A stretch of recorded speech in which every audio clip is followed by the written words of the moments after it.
by a show of hands, who here considers themselves a salesperson? Okay. Some of us are self-aware. Now I want you to raise your hand if you've ever had a negative experience with a salesperson. Can't say I'm surprised to see so many hands raised. We've all experienced it. The pushy, persistent, and all-around annoying salesperson who was just trying to get us to buy something. Which is exactly why I never saw myself becoming a salesperson. Besides, I had already chosen my profession. I was a high school math teacher. And I could tell by the look on some of your faces, being a high school math teacher doesn't sound any better than being a salesperson. But it was what I chose. And there I was, teaching things like the Pythagorean theorem, the quadratic formula, and graphing linear equations. But after 15 years of teaching high school math, I wanted out. I felt trapped. I was trying to survive on a teacher's salary in Beverly Hills, California. I was almost 6 figures in debt. I was under extreme pressure from a demanding school district. I had turned to alcohol and partying to cope. My health was suffering mentally and physically. And my personal life, totally out of control. I felt completely stuck, and I knew I needed an escape before things got worse.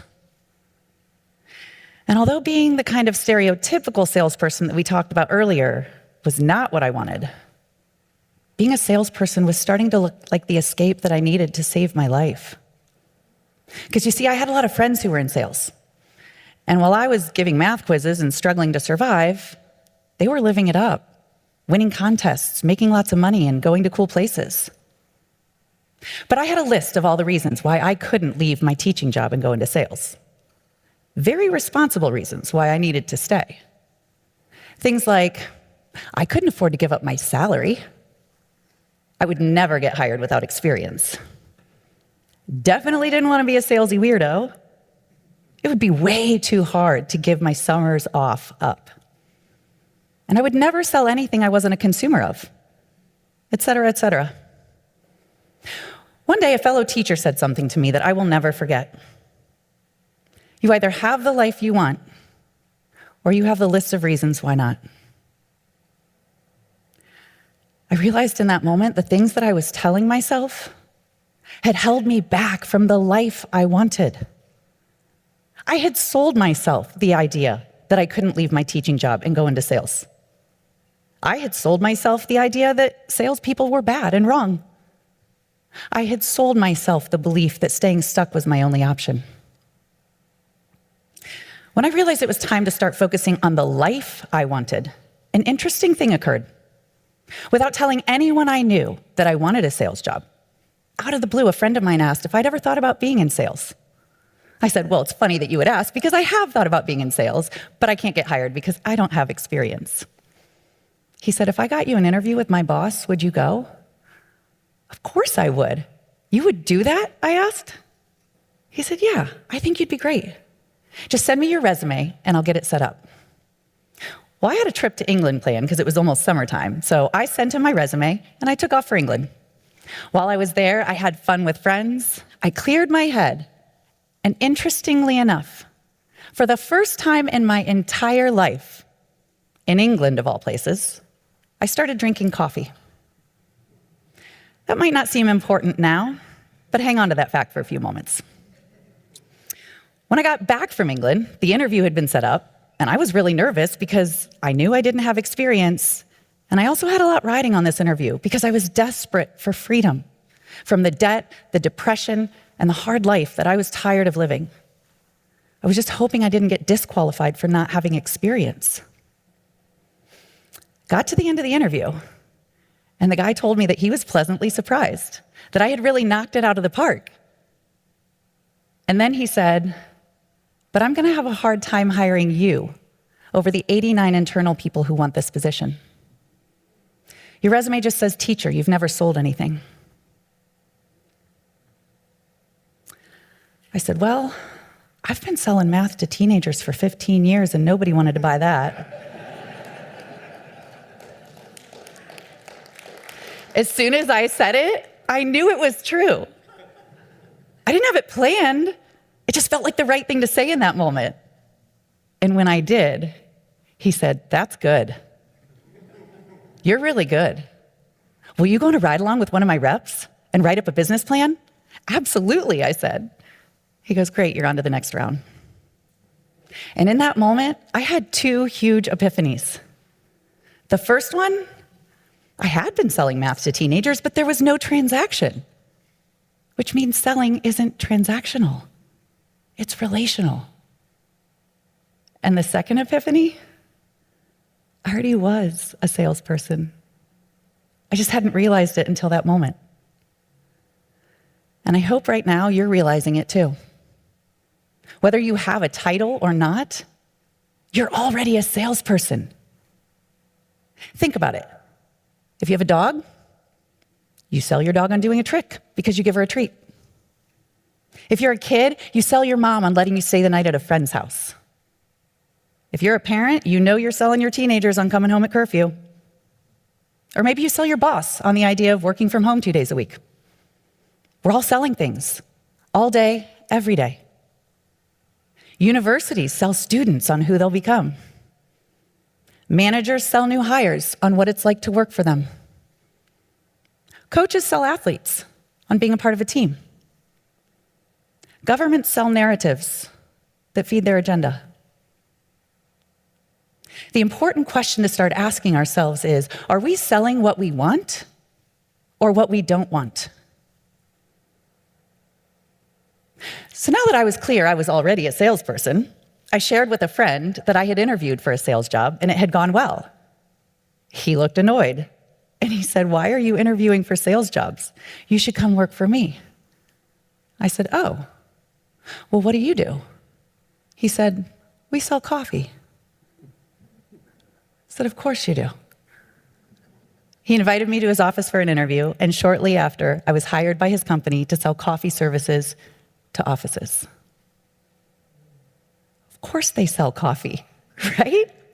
For the first time in my life, on a trip to England, no less, I had started drinking coffee just 2 months before that, and now I'm getting offered a job to sell coffee? Isn't it interesting that when I shifted my mindset and started selling myself on what I wanted, that life started lining up in unexpected ways? So now I have a sales job, which means freedom from the classroom, right?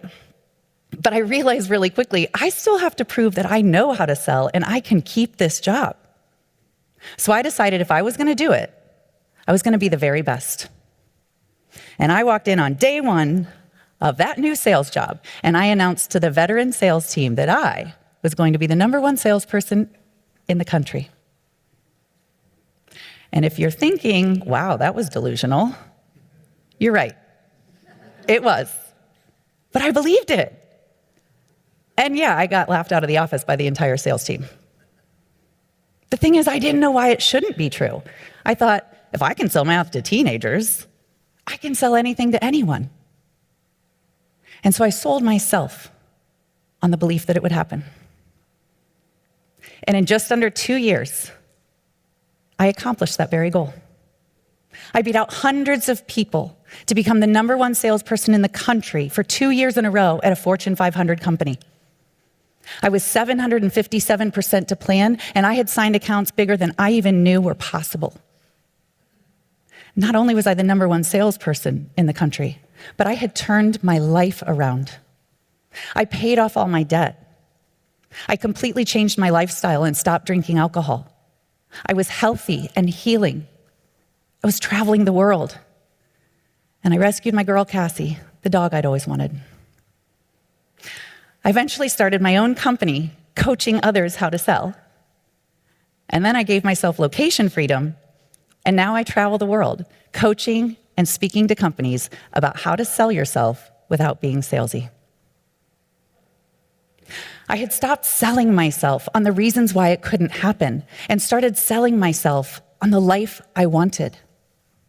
And I didn't do it in a slick, slimy, or salesy way.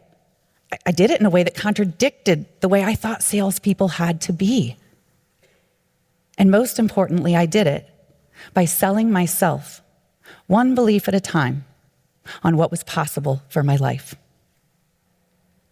And I still do it every single day. Every day I work on selling myself on the belief of what is possible for my life. And you have that same opportunity. Now that you're aware you are a salesperson too. Because if we're all salespeople, and we are, then we're all selling things all day, every day. There is no neutral. You're either selling what you want or what you don't want to yourself and to everyone around you. I think we understand the power that a salesperson has because we know deep down inside, we've been selling ourselves on things we don't want. We've been manipulated, influenced, and convinced into things that we don't want. And more often than not, we've done it to ourselves. What do you want in your life that you're currently selling yourself against? Where are you selling yourself short? Because here's where it gets dangerous. You can sell yourself that you're not enough, that it's not possible for you, that you're not worthy, that you don't belong, that you should stay where you are even if you're miserable because at least it's safe. And you'll believe it, and your life will show it. But you get to choose what you want to sell. That life you want, it's just one sale away. And the good news is, you are the salesperson. Thank you.